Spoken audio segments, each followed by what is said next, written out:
Welcome to This Explainer. Today, we're tracing the absolutely wild journey of a digital video. Have you ever actually stopped to think about exactly what happens between the moment a camera operator presses record and the moment a pristine, high-definition video plays on your screen? It is a complex, lightning-fast pipeline packed with physics, math, artificial intelligence, and global telecommunications. Today, we're taking a single video file and following it from the physical capture of light all the way to global delivery. Let's dive in. Here's our roadmap for today. First, framing your shot perfectly. Second, choosing your 2026 editor. Third, the magic of compression. Fourth, modern video codecs. And finally, delivering the final video. Section 1, framing your shot perfectly. Master the basics of videography. Okay, so before software or satellites ever even enter the picture, you've got to actually capture those moving images, and that all starts with your framing. Have you ever heard of the 180-degree rule? It's a foundational principle in videography. Basically, when you're shooting a subject, you want to imagine an invisible line cutting straight through the action.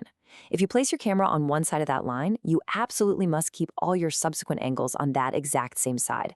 By honoring that basic spatial boundary, your viewer's brain stays visually oriented. If you accidentally cross that line, boom, suddenly your subject appears to flip directions on screen, and it just causes instant visual confusion. It's really just a simple geometric rule that keeps your audience fully engaged rather than totally disoriented. You know, professional videographers always plan ahead.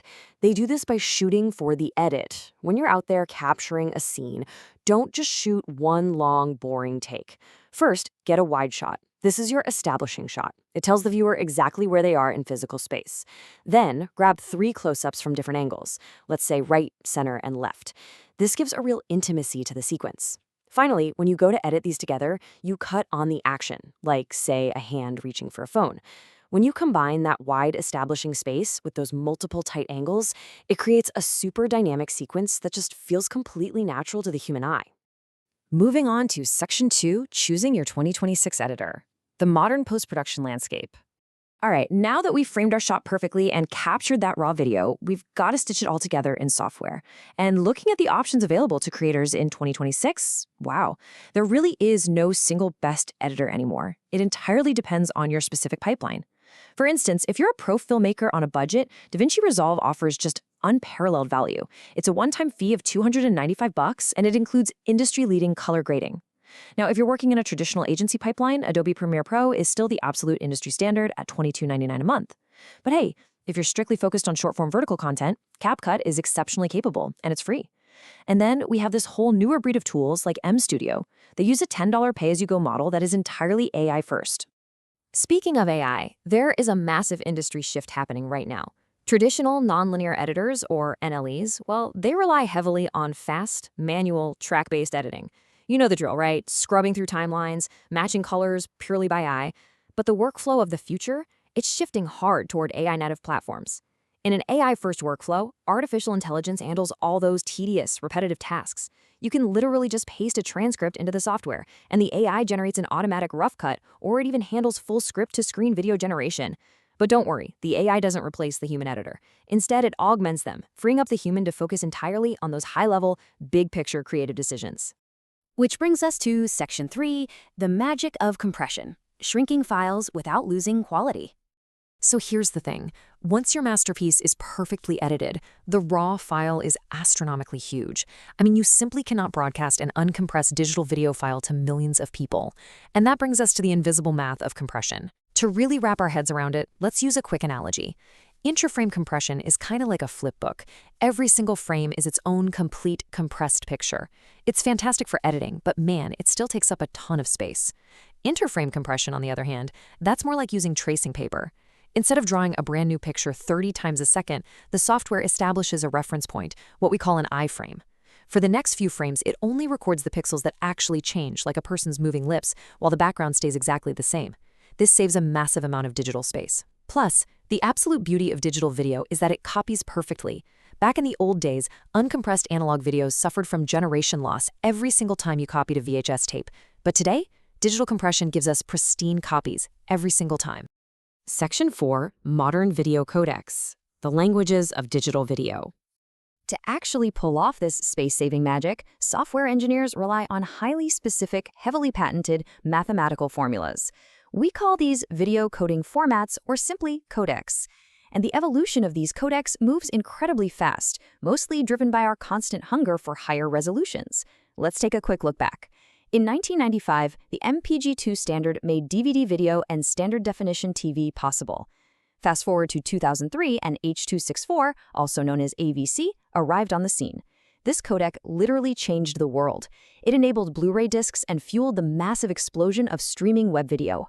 Then in 2013, HEVC, or H.265, stepped in to handle 4K ultra-high definition.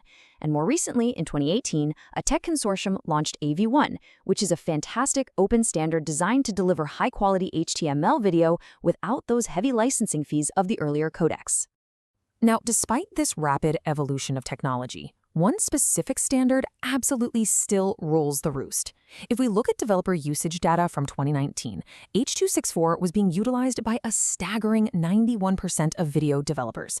Think about that. From YouTube to Netflix to iTunes, the fundamental math of H.264 remains the absolute backbone of global video distribution, even as newer, shinier codecs like HEVC slowly carve out their own share of the market. And finally, Section 5, delivering the final video. Streaming and satellite broadcasting. Okay, our video is finally shot, AI edited, and heavily compressed. Now we actually have to beam it out of the editing bay and across the entire world to the end viewer. This global broadcasting feat is made possible by the DVB, or the Digital Video Broadcasting Consortium. Maintained by a 270-member industry group, DVB is essentially a family of open standards that strictly coordinates exactly how digital video is transmitted, whether it's being shot over a satellite using DVB-S, pushed through a cable line with DVB-C, or broadcast over terrestrial antennas via DVB-T. This standard is what ensures your television actually understands the signal being beamed to it. Let's zoom in on exactly how a signal is prepped for a literal trip to space. To survive a harsh, power-limited, highly nonlinear satellite channel, an adapter has to prepare a DVB-S2 signal. It does this by using heavy channel coding, interleaving, and modulators to map bits of data in to specific signal constellations. You see, you can't just throw raw data up into the atmosphere. By meticulously grouping the data this way, the video stream can actually survive the 22,000-mile trip up to a satellite and back down to the dish on your roof, all without losing a single pixel. It's honestly mind-blowing. But wait, what if you're watching on a mobile phone instead of a satellite dish? Well, modern 6G streaming delivery systems are astoundingly fast. To make sure you never have to sit through annoying buffering, predictive models analyze your network conditions on the fly. In fact, researchers testing quality of experience prediction models for 6G networks found something incredible. They discovered that a system can analyze a 4-second video clip and predict the user's viewing quality in an average processing time of just 0.328 seconds. That is incredibly fast. So how exactly do they do this in literally a fraction of a second? Well, AI isn't just sitting in the video editor anymore. Streaming networks use what are called recurrent neural networks, or RNNs. Because RNNs are super skilled at picking up time-based dependencies, they constantly monitor contextual factors, like are you watching at home on your Wi-Fi, or are you walking down the street on a 6G mobile network? They analyze the frame rates, the buffering, and the user's interaction in real time. They actually anticipate changes in your satisfaction and seamlessly adjust the stream quality before you ever even notice a drop in resolution. When you step back and look at it, from the 180-degree rule of the physical lens to the AI generation in the editing bay, all the way to the invisible math of interframe compression and 6G neural network delivery, the digital video pipeline is just a modern marvel. But, it leaves us with a pretty fascinating thought. As AI script-to-screen generators keep getting better and dynamic networks instantly adapt digital assets to our screens, will the physical camera eventually become the least important part of the entire video pipeline? Definitely something to think about the next time you press play. Thanks for joining me on this explainer, and as always, keep your curiosity sharp.